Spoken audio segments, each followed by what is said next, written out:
के प्रिय छात्रों, आप इसी वर्ष आ चुके हैं बीए फर्स्ट ईयर का पहला पेपर दे रहे हैं बीए का।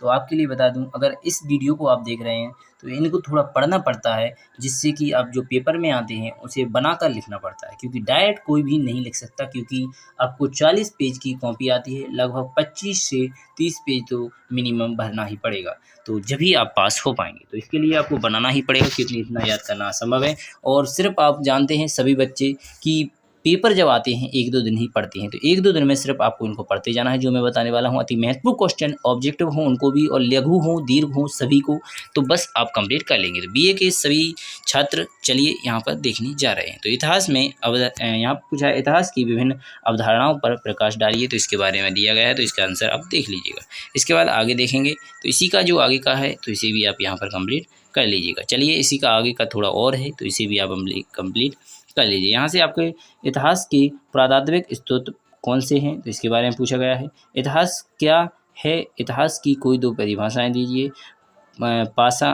पाषाण काल से क्या आशय है, तो इसके बारे में भी आप यहाँ पर कंप्लीट कर लीजिए। तो आशा करेंगे आपको यहाँ पर समझ में आ रहा होगा।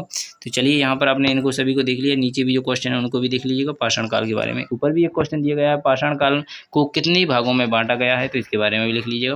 यहाँ पर सिंधु सभ्यता, सरस्वती सभ्यता का उदय तथा विस्तार पर प्रकाश डालिए। तो इकाई दूसरे से आपका यह क्वेश्चन अति महत्वपूर्ण है, तो इसके आप अच्छी तरह से इसका कंप्लीट कर लीजिए। इतना बड़ा क्वेश्चन है कि आप यहाँ पर देखेंगे 2 पेज में आ चुका है। संस्कार क्या है, भारतीय समाज के प्रचलित 16 संस्कारों का वर्णन कीजिए। 16 संस्कारों का वर्णन करना है।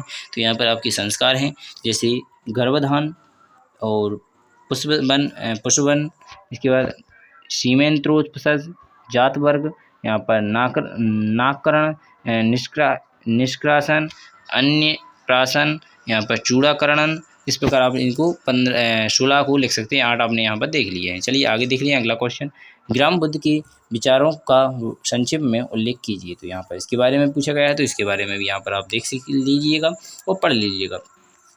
इसके बाद आगे भी इसी का आंसर है, तो इसे भी आप अच्छी तरह पढ़ लीजिएगा। इसी का थोड़ा आगे देखेंगे तो अगला क्वेश्चन पूछा गया, मौर्य संप्रदाय कला का संक्षिप्त टिप्पणी लिखिए। गंधार कला संधि शैली पर संक्षिप्त टिप्पणी लिखिए। तो यहाँ पर इसके बारे में भी आप अच्छी तरह से कंप्लीट कर लीजिएगा। इकाई 4 का अति महत्वपूर्ण क्वेश्चन, गुप्त साम्राज्य के विस्तार में समुद्रगुप्त के योगदान का मूल्यांकन कीजिए। तो समुद्रगुप्त का आप जानते हैं बहुत ही बड़ा योगदान है, तो यहाँ पर इसके बारे में आपने यहाँ पर महान विजेता, तो इसके बाद आप इसके बारे में लिख सकते हैं। तो यहाँ पर इसी के बारे में चर्चा चल रही है, यहाँ तक समाप्त हो जाती है। तो चलिए इसके बाद आगे देखेंगे।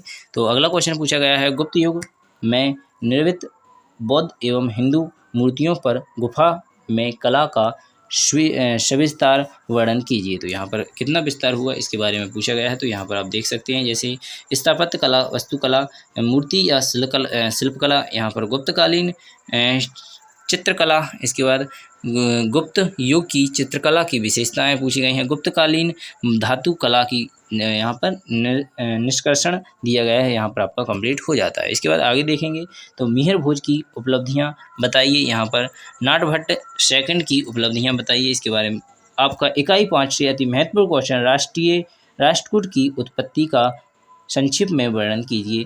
भारतीय संस्कृति को राष्ट्रकूट की देन का वर्णन कीजिए। तो इसके ऐसे क्वेश्चन पूछे जाते हैं इसके बारे में। राष्ट्रकूट के बारे में अगर आ जाए तो आप इसे लिख दीजिएगा, ठीक है। तो इसे आपने देख लिया होगा, वंश का प्रयोग। तो यहाँ पर प्रमुख राजा, यहाँ पर राष्ट्रकूट शासन, यहाँ पर संस्कृति रक्षक, यहाँ पर राष्ट्रकूट की देन या योग्यता, यहाँ पर इस प्रकार आप इनको देख सकते हैं। इसी का अगला क्वेश्चन पूछा गया है, दक्षिण पूर्वी एशियाई के साथ भारत के सांस्कृतिक संबंधों का वर्णन कीजिए। तो इसके बारे में आप लिख सकते हैं, जैसे कम्बुज, यहाँ पर चंपा, ये 2 हो चुके हैं। इसके बाद आगे देखेंगे तो अगला क्वेश्चन भी आ चुका है। यहाँ पर महमूद गजनवी के भारत पर आक्रमण और उसके प्रभावों का प्रकाश डालिए। तो इसके बाद महमूद गजनवी का भारत पर जो आक्रमण हुआ था उस पर प्रकाश डालना है, तो इसे आप अच्छी तरह से पढ़ लीजिएगा, ठीक है। तो इसके बारे में आप लिख लेंगे। इसके बाद इसी का आगे का जो क्वेश्चन है वो यहाँ पर भी दिया गया है, इसी का आंसर। इसके बाद आ चुका है आपका अगला क्वेश्चन, तो यहाँ पर राजपूतों के पतन के कारणों का वर्णन कीजिए। राजपूत ने भी पूरे भारत पर अपना अस्थिपत बना लिया था, परंतु इनके पतन के कारण कैसे हुए अपना, तो इसे भी आप यहाँ पर पढ़ लीजिएगा, थोड़ा जानकारी भी मिलती है और यही इसी से आप पेपर में आराम से बना लेंगे क्वेश्चंस है। तो यहाँ पर आपसी फूट यानी आपस में अपन फूट डालते हैं, सभी राजपूत या कोई भी हो, इसी से दूसरे लोग फ़ायदा उठाते हैं, इसलिए इस पर विशेष ध्यान रखें। यहाँ पर इकाई 1 से आपके अति महत्वपूर्ण क्वेश्चन 4 दिए गए हैं, इनको आप पढ़ लीजिएगा। इकाई 2 से भी यहाँ पर 5 क्वेश्चन अति महत्वपूर्ण दिए गए हैं, इनको भी पढ़ लीजिएगा। इकाई 3 से 3 क्वेश्चन दिए गए हैं, इनको भी अति महत्वपूर्ण है, क्वेश्चन पढ़ लीजिएगा। इकाई 4 से आपको यहाँ पर 3 क्वेश्चन दिए गए हैं, अति महत्वपूर्ण है, तो इनको भी पढ़ लीजिएगा। इकाई 5 से आपको यहाँ पर 3 क्वेश्चन दिए गए हैं, तो यहाँ पर भी आप अच्छी तरह से पढ़ लीजिएगा। जैसे पूछा गया है, मोहम्मद गजनी ने भारत पर कितनी बार आक्रमण किया था, तो यहाँ पर 17 बार आक्रमण किया था, तो आप जानते हैं। और किस पर किया था, तो पृथ्वीराज चौहान पर किया था। तो इसके बारे में आपने अच्छी तरह से कंप्लीट कर लिया है। तो इसी पूरी PDF को प्राप्त करने के लिए दिए गए व्हाट्सएप नंबर पर कॉन्टैक्ट करें। धन्यवाद। जय हिंद, जय भारत, भारत माता की जय। अधिक से अधिक शेयर करें, बस इतनी आपसे विशेष कृपा।